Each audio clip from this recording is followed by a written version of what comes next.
কথা আমরা প্রায় শুনতে পাই যে কুসন্তান যদিও হয়, মাতা পিতা হয় না। কিন্তু আজকে একটা ভিডিও দেখে আমি সত্যি খুব শিহরিত হয়ে গেছি। দোলন মুখার্জি বলে একটি মেয়ে ভিডিওটা করেছে। তার খুব ছোটোবেলায় পড়ে গিয়ে কেটে যায় মুখে, সেখানটা সাদা হয়ে যায়, পায়ে তারপরে পড়ে গিয়ে কাটে, সাদা হয়ে যায়। আস্তে আস্তে সে বড় হয় এবং যখন ক্লাস 9-10 তখন আস্তে আস্তে গলায় হয়, তারপরে মুখে হয়, এবং এর জন্য তার পিতামাতা খুব লজ্জাবোধ করত। যে কালারগুলো আমরা মাথায় মাখি, অনেক সময় মাথার চুলের রং করার জন্য কালো, সেগুলো তাকে মুখে মাখতে বাধ্য করত। আমি সত্যি ভাবতে অবাক লাগে যে এত নিষ্ঠুর পিতামাতা কী করে হয়। সেই রঙগুলো তার সেতিটাকে ঢাকা দেওয়ার জন্য সেই কালো রঙগুলো তাকে মুখে মাখতে বলতো এবং সে মাখতো, এবং সে বড় যত হতো একটার পর একটা ডাক্তার পাল্টাতো এবং তার সেতিটা আস্তে আস্তে বাড়তেই থাকতো।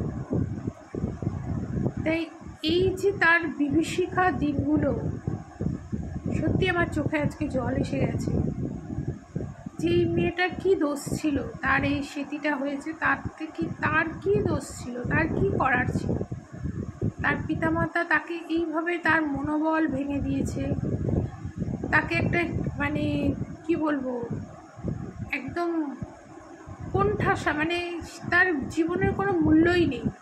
তার সেতি হয়েছে বলে তার জীবনের কোনো মূল্য নেই, এরকম একটা পর্যায়ে তাকে যেন ফেলে দেওয়া হয়েছিল।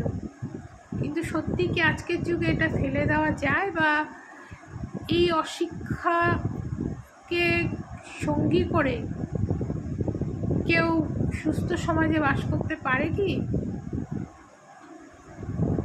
বা তার মানসিকতা কি সুস্থ হয়? কারণ একটা শিশু, সে ছেলে হোক বা মেয়ে হোক, আমরা প্রত্যেকেই জানি যে কিসের জন্য আমরা ফর্সা হই, কী কারণে আমরা কালো হই। আর সেই ফর্সা হওয়ার পরিমাণটা যদি বেশি থাকে, সেই সায়েন্টিফিক বিষয়ে তাদের সেটা সেতিতে পরিণত, তাই না?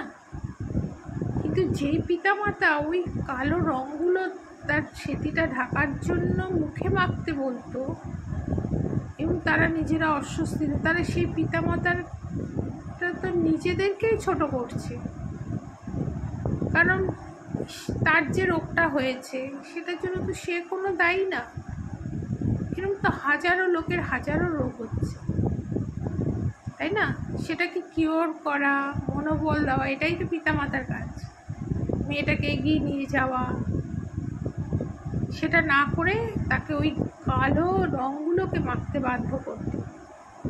আমি শুনে আজকে সত্যি আমার, যে আমরা কোন যুগে বাস করছি। এরকম পিতামাতাও আছে যে সন্তানকে তার সেতি ঢাকার জন্য ওই মাথার কালো রং মাখতে বলছে।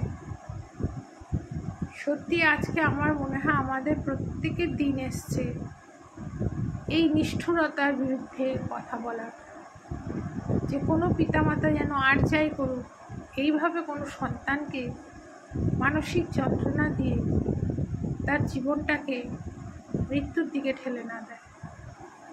কারণ এটা যে কারো যে কোনো সময় হতে পারে, যে কোনো রোগ মানুষের যে কোনো কিছুর কারণে হতে পারে, তো সেটার থেকে তাকে কিওর হওয়ার পথটা দেখানোই হচ্ছে সবচেয়ে বড় কথা। কারণ প্রাণটাই যদি সুস্থভাবে না বাঁচে, তাহলে কোনো কিছুই মূল্য থাকে না। প্রাণটাই যদি না থাকে, একটা মানুষ যদি অসুস্থ হয়ে যায় এইসব করতে করতে, তাহলে কি সত্যি কি তার কোনো মূল্য থাকে? থাকে না। আগে হচ্ছে তার প্রাণ, বেঁচে থাকার সুস্থ সুন্দর পরিবেশ, তারপরে হচ্ছে তার সব কিছু।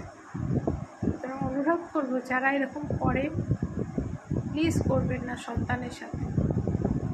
কারণ সন্তান দুর্লভ জিনিস, তাকে যে কোনো কিছু কমতি থাকলে তাকে ভুলিয়ে দেওয়ার চেষ্টা করুন, তাকে সামনের দিকে এগিয়ে যেতে উৎসাহিত করুন। তবেই সে সমস্ত বাধা বিপত্তি ছাড়িয়ে দেখবেন একদিন আপনাদের মুখ উজ্জ্বল করবে। এটুকুই আমার অনুরোধ সেই সব পিতামাতার কাছে। সন্তানকে এইভাবে মানসিকভাবে ভেঙে দেবেন না, সন্তানের খুব কষ্ট হয়। এইটুকুই আজকে।